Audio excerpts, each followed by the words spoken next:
You open this door with the key of reason. Beyond it is another dimension. A dimension of truth. A dimension of freedom. A dimension of joy. You're moving into the land of both the ideal and the real, of the possible and the actual. You've just crossed over into the capitalist corner.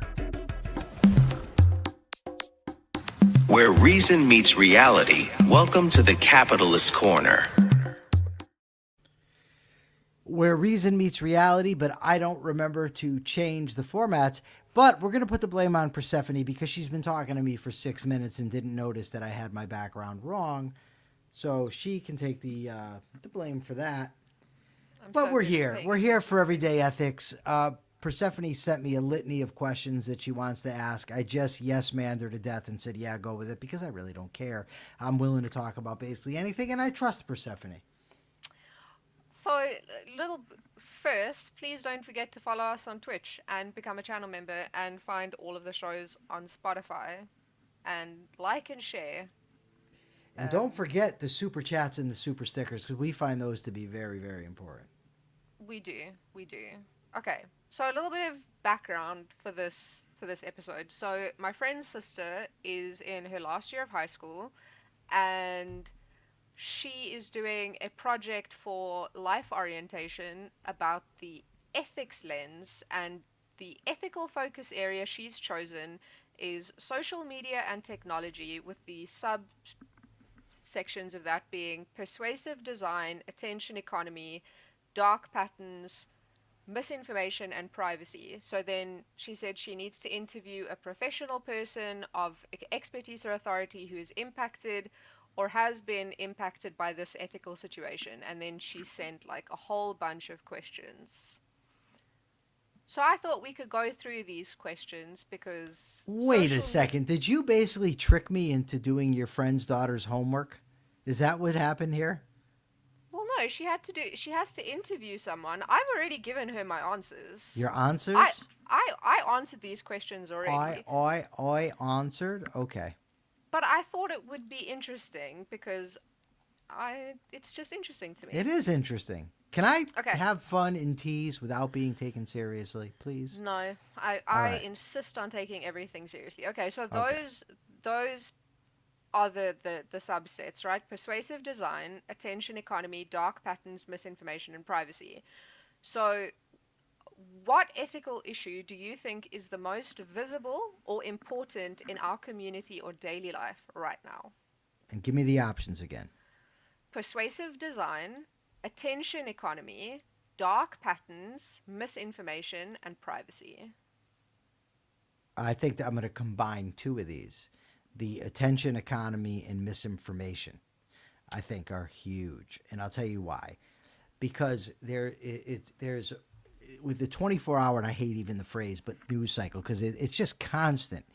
So everybody wants to be the one sort of to, I think, break the news. Nobody knows this, so they rush because they don't want to be outdone. And maybe they're not fact-checking, maybe they're not doing as well.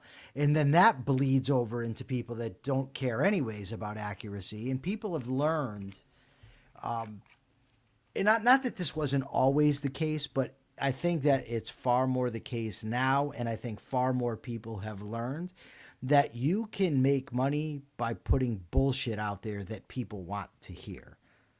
I'll give you, an example. So I look at X today, and Dave Smith says, let me find it. I'm already tired just knowing that you're going to quote Dave Smith at me.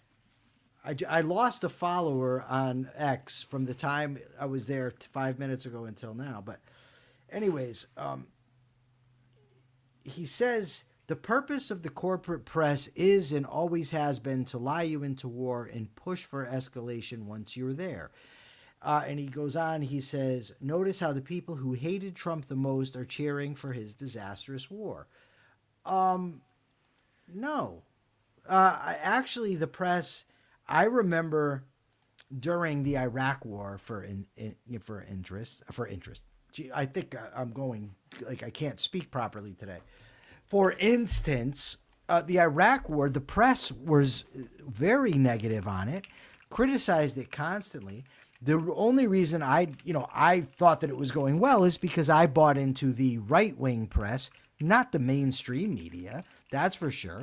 It was Walter Cronkite who went to Vietnam and came back and said, no, this isn't going well. It was the press that reported on the Pentagon Papers. The idea that the mainstream media just wants to get us into war and that they're very pro-war is just dumb. It's not backed by the facts. But Dave, either he's smart enough to have learned that he can get rich by saying this nonsense, or he's just dense. But either way, he's able to make money because he puts stuff like this out there.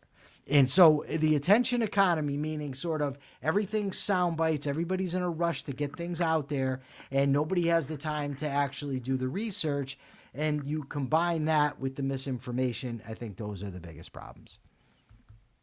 I agree with you. I have nothing else to add there.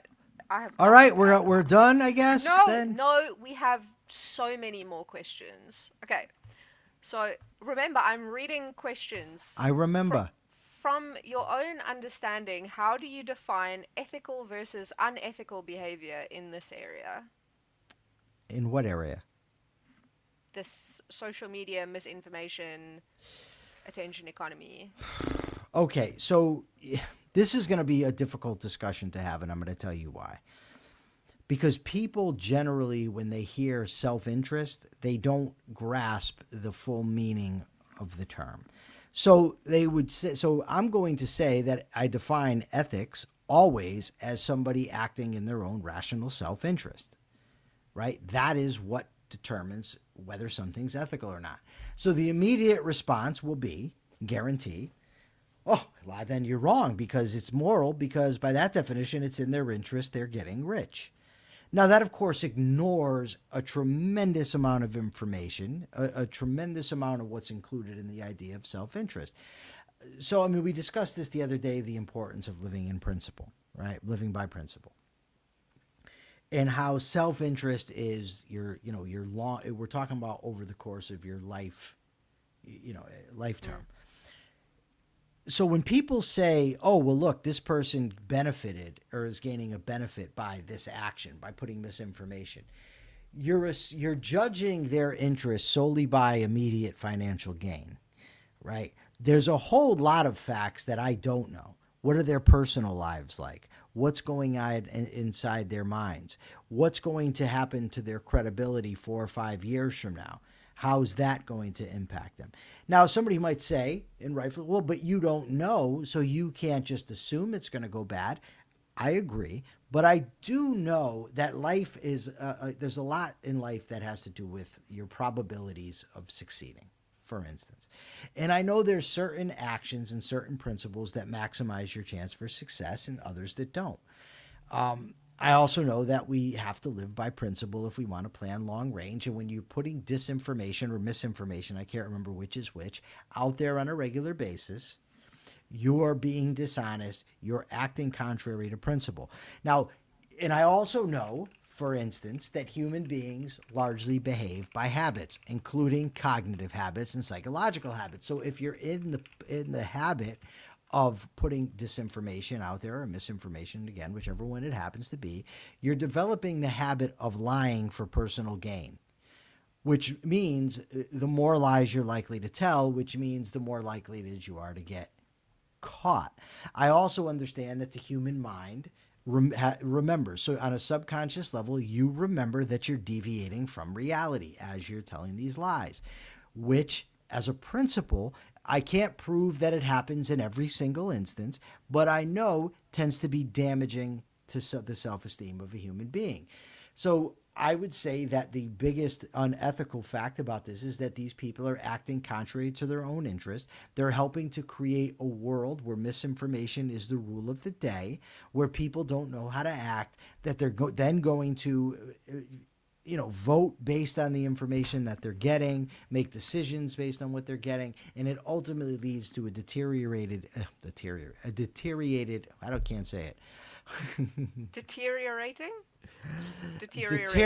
Deteriorated society, one that is less than it otherwise would have been, which is going to come back and affect me, right? When we're talking about self-interest, we're thinking broadly, we're thinking in terms of principle, of all factors that are going to be affecting us. So, misinformation is spreading incorrect information with no malicious intent by mistake or by accident. Disinformation is deliberately spreading incorrect information. What about what they've defined as bullshit? And what I mean by that is you're putting things out there, it's not necessarily malicious, but with no concern of whether it's true or not. Where would that fall in the misinformation, disinformation Well, schema? so disinformation is created with a clear goal to manipulate public opinion, whereas misinformation has no malicious intent. So, would that fall under the category of misinformation? Well, that's what I'm saying is if you're not putting something out there deliberately because it's dishonest, you're putting it out there without concern for it, whether it's dishonest, but you're doing it for financial gain. Look up Persephone for me under Harry Frankfurt's conception of bullshit. Would bullshit be misinformation or disinformation? I'm very interested actually now in this of what it would where it would fall. Okay, well, while I do that, here's the next question. How do you think that social media has changed the way people communicate and interact with each other? Okay, so this is a tough one for me to answer. I've only been on social media for about 3.5 years, right? I wasn't there really at the beginning of it. I wasn't there through, on Twitter, the meme wars. What is wrong with my? I must I must be tired. So the meme wars. I mean, there's all types of things. I never saw MySpace was something else. So. Sad. It's difficult for me to say. What I can say is the difference between when I was free and now. But even that's going to be tough because I was a teenager. So how I would communicate then wouldn't be how I communicate now. I will say this much though. With social media, you have far more access to far more people across the whole globe. And people know that you can be an asshole online without suffering consequences. And I think that does incentivize douchebaggery. So what I said when I answered this question was that it's created a situation where people are simultaneously more comfortable lying and being aggressive and being dicks, but also are too scared to say what they really think. So you have the anonymity of the internet that allows people to be aggressive assholes, but then you also have, especially in the younger generation, this concept of being like always being watched and always being scared of being cancelled. So it's this weird thing where the people who are anonymous feel super comfortable being aggressive assholes, and people who put their real names out there often like too scared to say anything that goes against the commonly held beliefs. That's what I said. So according to ChatGPT, bullshit is a category of its own, and it wouldn't really fit into either misinformation or Really? disinformation. Oh, wow. That's interesting to me. Yeah. So because misinformation is without intent to deceive and false information is disinformation is with intent to deceive, bullshit is like kind of You just don't neither. care. You'll Yeah. just say it, and if it happens to be accurate, it is, and if it's not, it's not. Wow, that's interesting. Okay. Yeah. So So, see, like- I but I would like- say, I like that the categorization: misinformation, disinformation, bullshit. but see, I like, well, I don't like it. I think the bullshit category would be more common, I think, than most. I think that the bullshit category, the grifter class, they want to make money and they'll do it, tell the truth, don't tell the truth, whatever. It's just irrelevant to them. I agree with you. I think that bullshit as a category is probably more common than I really want to interview someone on this. I've reached out to the experts on the philosophical concept of bullshit, but I can't really get them to come on. I would like That them would to. be a really interesting one. It would. Okay. So, next question. Do you think social media creates unrealistic expectations about people's lives, appearance, or success? Please explain. I don't know. I hate this. It's like the whole thing I remember growing up. Barbie is creating an unrealistic body image for women. It's young girls and these movie stars. I don't really care too much for that. One thing I will say about in regard to this though is that I think people think that other people are doing much better than what they actually are. What I mean by that is they're like, oh, such and such seems so happy. What? Because of what the person's posting on Facebook? Yes. Like most people on Facebook are going to post, the hug and they're not going to post the 2 a.m. argument about whether the toilet seat's up or who left the toothbrush on the thing or squeezed the toothpaste from the top or why isn't the dog fed? Who didn't clean up the dog piss? People aren't generally posting that on Facebook. They're posting this image of themselves as if they're, Ward and June Cleaver. So in that aspect, I think, yeah. I understand that this question might be really trivial, but also this is for teenagers, right? And of all of the demographics, teenagers are the most likely to be unduly influenced by what they see on social media. So my answer to this question was yes, of course, it does create an unrealistic expectation, because what happens with younger people especially is they're comparing their lived life to another person's highlight reel. Because Good that's point. exactly You what put I it better said. than I did. I like how you put it.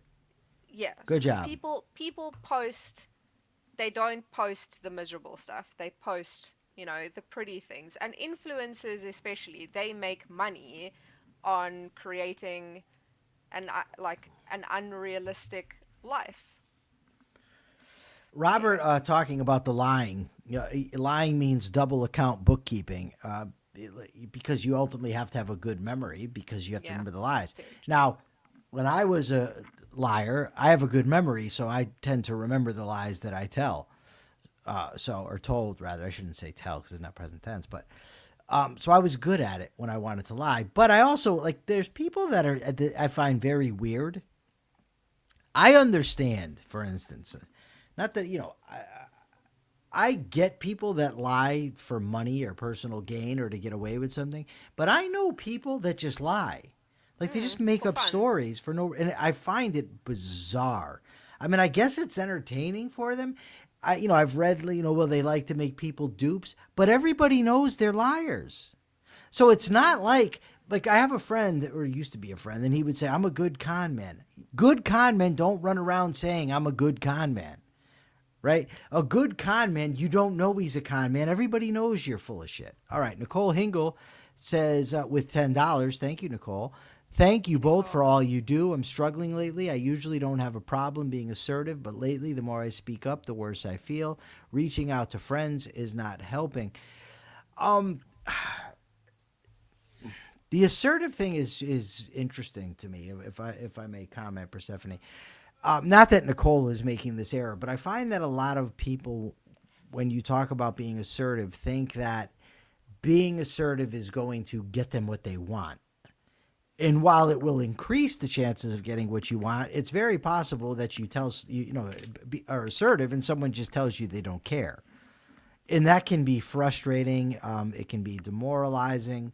But I still stand by being assertive as a way to not to basically build your own sense of confidence, to not build resentment, that sort of things.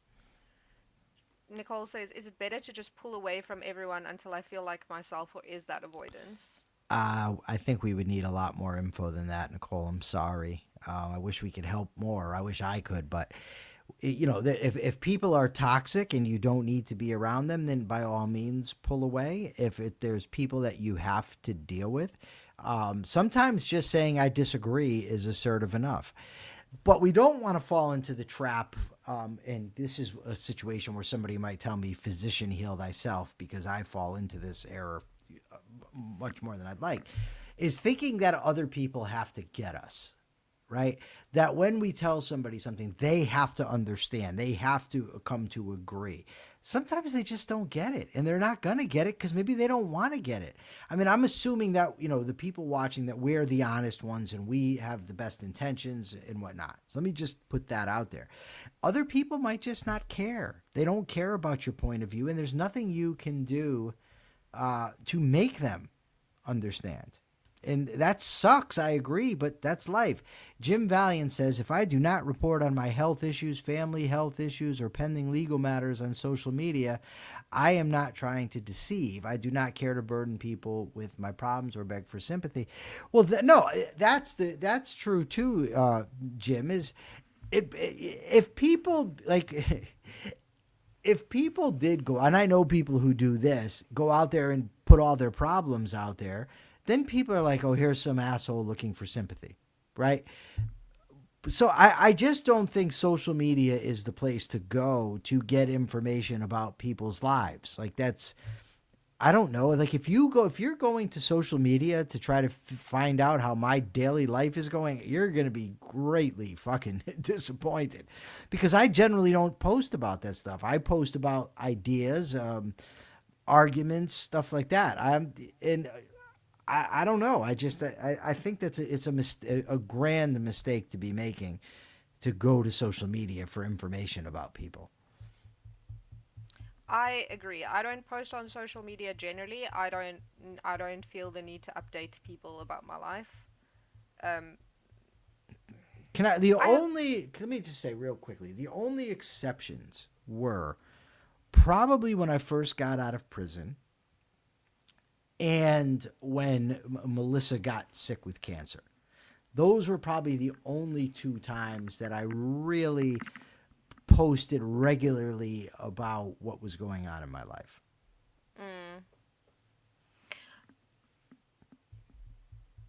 I still don't do that. I have more questions, but I feel like we've got like 8 minutes and there's so many questions.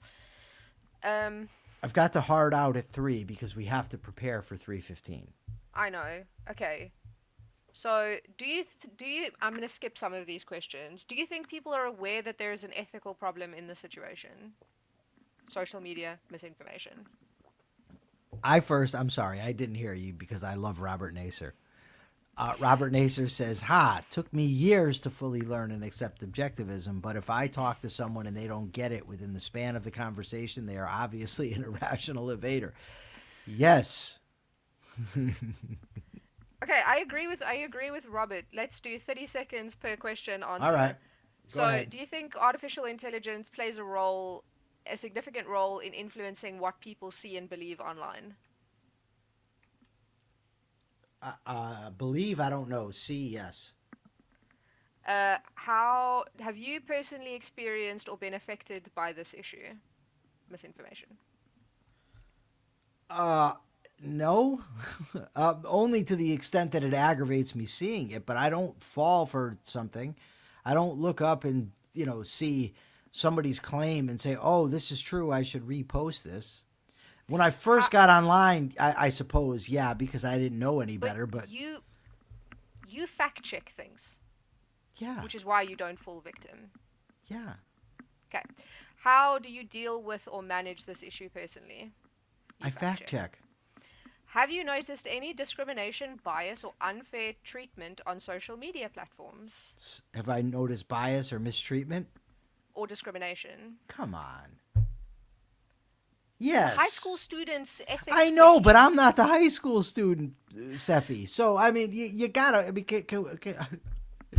filter, something like that, of course. Do you think people are always aware that there is an ethical problem in the situation? No. Why not? I think most people, first of all, don't have a firm grasp of what is ethical or not ethical, and secondly, largely don't care. Do you think that some people justify unethical behavior in this area? If yes, how do they justify it? I think people justify unethical behavior in tons of areas. They mollify, deny, rationalize, all the normal ways that people do.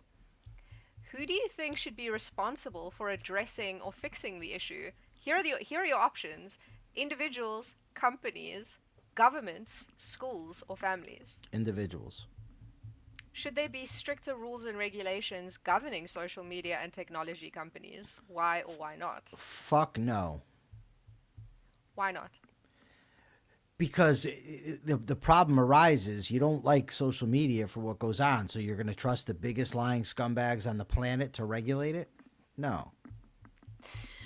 Looking to the future, do you see any bigger ethical challenges created by social media and technology that society will have to face? Of course. I mean, just with AI, you're going to with the deep fake videos, people having AI write papers for them.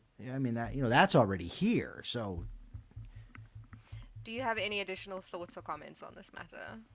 No. The only comment I have is that 99% of just about of your questions were good. The one about is their bias in social media. Meh. But all of the rest were phenomenal.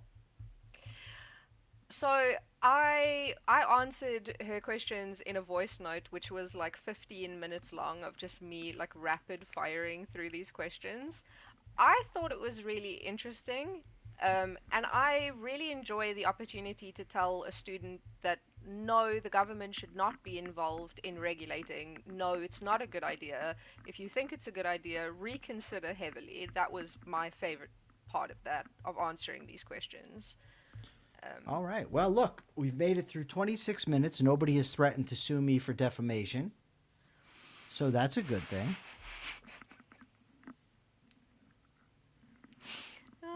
So funny. Misinformation, though.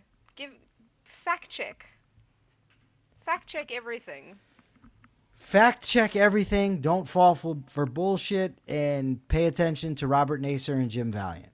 So what I said with regards to whose responsibility is it, because I was speaking to a child, I said it's the responsibility of the individual, but if you are a child, it is the responsibility of your parents to help you, and not the school or the government or the company. All right, I'll give you that. I'll allow it. I mean, you have to teach your. Do you think? So here's a question. Do you think it would make sense to have like a fact checking? I don't know, like teaching people as part of a school like thing, having a class on teaching people to identify misinformation or disinformation, teaching students how to fact check. Do you think that would be a cool, like a good thing for a school to offer? Sure. Thanks. You're Good. welcome. All right, why don't you do a commercial for us, and then we'll take off and get ready for the next show. I highly encourage everybody to go and check out the Capitalist Corner website, because there are great resources on the website. There are good blogs. We post the show notes. We post the articles that Michael sends, of which there are many for every episode, and that's really interesting. Then you can read all of the stuff that we have to before the show. You can also check out the merch. There's really cool merch. There's even patches. If you're like one of those people who wears like a denim jacket with patches on it, there's patches, and there's pins, and there's hats. There's a beanie that says Gothic whores support capitalism. That's great for the people who don't know the context. That's what I thought. All right, folks, the channel is The Rational Alternative. We've got a lot of content on this channel. We've got more coming down the pike. You can go, you can subscribe, you can become a member, whatever suits your fancy. But for now, we're taking off. We'll be back 3:15, same channel, The Rational Alternative, different show, crime, criminals, and the culture of corrections. Until then, folks, be ethical.